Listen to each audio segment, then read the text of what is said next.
Welcome to Speed Reads. Uncover the foundations of modern thought. Why do humans think and act the way we do? This question has been at the heart of philosophical inquiry since the beginning of history.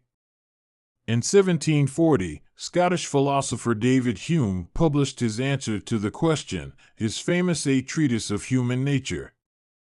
Challenging the intellectual orthodoxy of his time, this seminal work dissects the murky realms of psychology and morality with scientific precision, arguing that humans are guided by passion over reason. Hume's ideas sparked a philosophical revolution, influencing thinkers from Kant to Darwin. His skepticism about human reason and emphasis on emotion as a driver of behavior laid the groundwork for modern psychology. This summary offers a quick but transformative journey into Hume's thought. Let's get going. All of our ideas derive from experience. Where do our ideas come from? And why can we imagine a unicorn even though we've never seen one? These questions about the nature of human understanding have puzzled philosophers for centuries.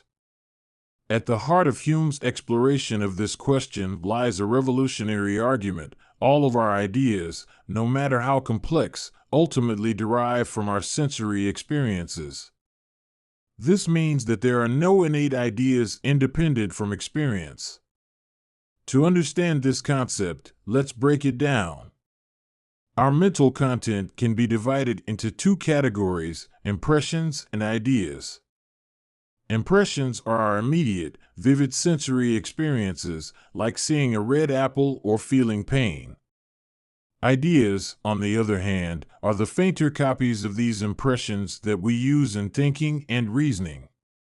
For instance, when you remember the taste of chocolate, you're accessing an idea derived from past impressions of eating chocolate.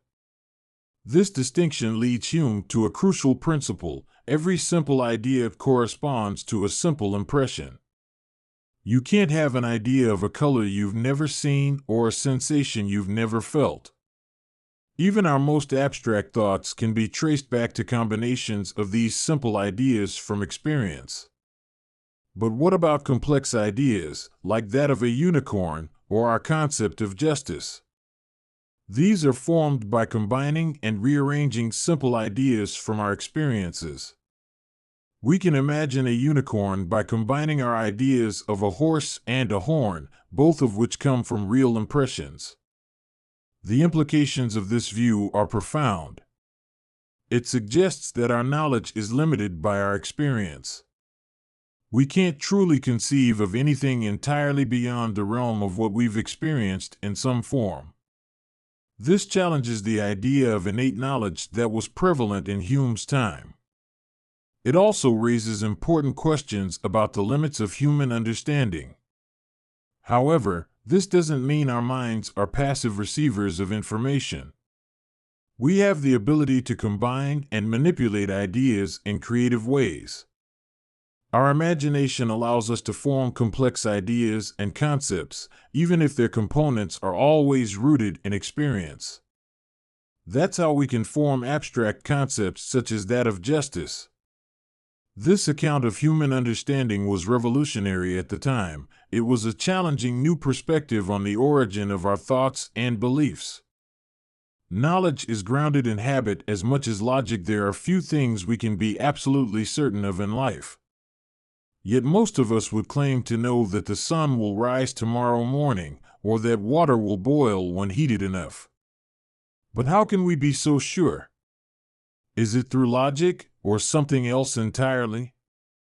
Hume argues that our understanding of cause and effect, and indeed all reasoning about matters of fact, is not based on reason alone but on experience and habit.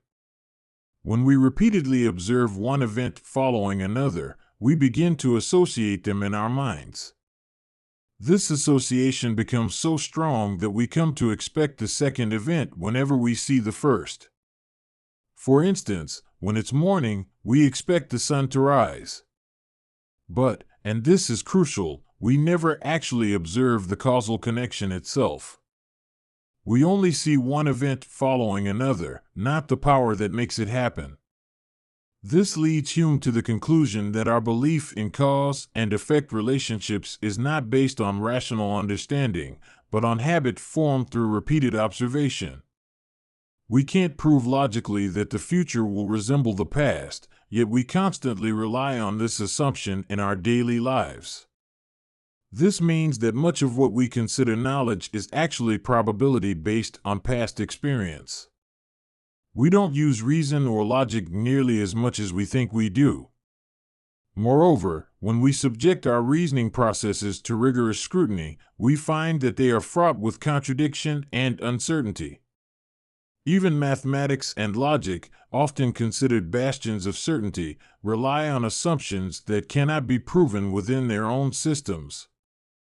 Our belief in the external world, and cause and effect relationships, and even in our own continuous identity over time, all of these, Hume suggests, are based more on psychological tendencies than on ironclad logical proofs. This naturalistic understanding of human cognition challenged the foundations of rationalist philosophy, raising questions about the nature and possibility of knowledge that continue to be debated today. This leads Hume to the startling conclusion that total skepticism about all knowledge seems to be the only intellectually honest position. Yet he recognizes that such extreme doubt is psychologically impossible to maintain. We cannot help but believe in the reality of the external world and the validity of our basic reasoning processes, even if we cannot ultimately justify these beliefs. Hume's resolution to this dilemma was a kind of mitigated skepticism. We should remain aware of the ultimate uncertainty of our beliefs, but continue to reason and act based on our natural inclinations and the lessons of experience. This approach allows us to engage in philosophy and science while maintaining a healthy humility about the limits of human knowledge. Emotions arise through a double relation of impressions and ideas. Alongside his novel take on human understanding, Hume offers a groundbreaking theory on emotions. His concept of the double relation of impressions and ideas provides a unified explanation for how complex emotions like pride, humility, love, and hatred arise in the human mind. Hume believes that these emotions are not simple, irreducible feelings, but rather arise from the interplay between our perceptions and our mental associations. For an emotion like pride or love to occur, two elements must be present. First, there must be an object or quality connected to ourselves or another person, a relation of ideas. Second, there must be a separate pleasant or unpleasant feeling produced by the object or quality, a relation of impression. This double relation generates complex emotion. For example, when we feel pride in our beautiful home, the house is related to us through ownership. This is the relation of ideas. At the same time, its beauty independently gives us pleasure. This is the relation of impressions. This double connection generates the feeling of pride. The same principle applies to humility, love, and hatred, with variations in the nature of the connections and feelings involved. Importantly, Hume argues that this process happens through natural mental associations, not conscious reasoning. Our minds automatically make these connections and produce the resulting emotions, which is why they can feel so immediate and powerful. This theory elegantly explains why we can feel these emotions toward such a wide variety of things: our accomplishments, possessions, family members, friends, and even strangers with admirable qualities. As long as there's some connection to ourselves or others, and an independent positive or negative feeling, the emotion can arise. Hume extends this framework to account for more complex emotions like respect, contempt, and romantic love, viewing them as mixtures of the basic emotions in various combinations. By breaking down these complex emotions into simpler components, Hume's theory offers profound insights into human nature and our emotional lives. It provides a new lens through which to understand ourselves and our relationships with others, grounding our emotional experiences in the fundamental workings of the mind. Morality is rooted in sentiment, not reason. The question of what's right and what's wrong has puzzled philosophers for so long that they invented an entire discipline for it, ethics. Hume changed the way this question was perceived. He argues that moral distinctions are not derived from reason alone, but rather from our feelings and sentiments. This challenged the prevailing view of the time that morality was based on rational principles or eternal truths discoverable by reason. Undeniably, moral judgments have a very practical effect on our actions and passions. We feel compelled to act in certain ways based on our moral beliefs. However, reason alone cannot produce actions or influence passions. Therefore, moral distinctions must come from something other than pure reason. Consider how we judge a character in a novel. We don't rationally deduce that they're good or evil, we feel it. The same applies to real-life moral judgments. When we see an act of kindness, we feel approval. When we witness cruelty, we feel disapproval. These feelings, not logical deductions, are the basis of our moral judgments. If morality were based on reason alone, it would have to consist of relations between objects that could be discovered by human understanding. However, we can find the same relations in situations we don't consider moral at all. For example, a young tree that grows to overshadow and kill its parent tree has the same relation of killing its parent as a person who commits patricide, yet we don't consider the tree's action immoral. Hume also famously cautions against deriving an ought from an is.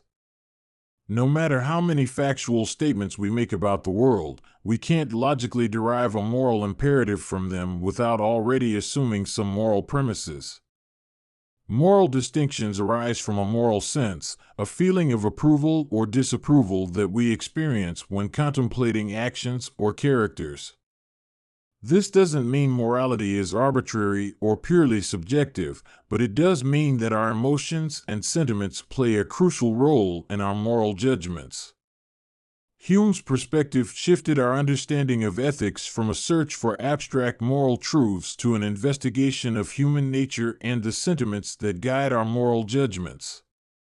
It's a revolutionary idea that continues to influence how we think about morality today. Justice is a man-made construct. Imagine a world without rules, where people could take whatever they wanted whenever they wanted it. Chaos would reign, and society as we know it would crumble. Clearly, humans need rules to form functioning, cooperative societies. Hume argues that the concepts of justice, property rights, and the obligation to keep promises are precisely that, artificial rules created by humans to maintain social order and enable cooperation. They are not natural virtues, but arise from our self-interest and the necessity of living together in society. Hume believes that humans are naturally selfish and have limited generosity. However, we're also intelligent enough to realize that cooperation brings greater benefits than constant conflict. This realization leads us to create rules that protect property and ensure fairness. Consider how we establish ownership. The first person to possess something is generally considered its owner. This first possession rule isn't based on any inherent moral quality, but on its simplicity and effectiveness in preventing disputes. Over time, we develop other rules for transferring property, such as by consent or inheritance. Promises, too, are artificial constructs. We create the institution of promise-keeping because it allows us to cooperate and trade more effectively. When we make a promise, we're not expressing some innate moral feeling, but participating in a social convention that we've all agreed is useful. Government, according to Hume, arises as a way to enforce these rules of justice. While small societies might manage without formal government, as societies grow larger and more complex, we need institutions to ensure that everyone follows the rules.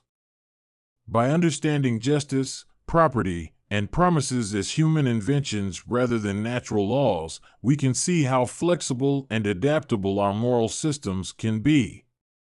This perspective helps explain why different societies might have different rules, and why our own sense of justice can evolve over time. Final summary. This summary to A Treatise of Human Nature by David Hume introduced his classic theory of human understanding, sentiment, and morality. Hume's groundbreaking work challenges traditional views on human nature and knowledge. He argues that all our ideas ultimately derive from sensory experiences. We possess no innate knowledge.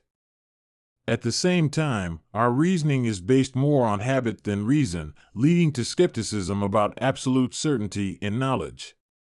Hume proposes a theory of emotions arising from a double relation of impressions and ideas, explaining complex feelings like pride and love.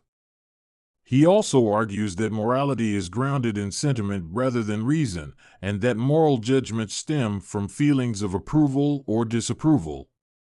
Finally, Hume contends that concepts like justice and property rights are artificial constructs created for social cooperation, not natural virtues. His revolutionary ideas laid the foundations for modern empiricism, psychology, and moral philosophy.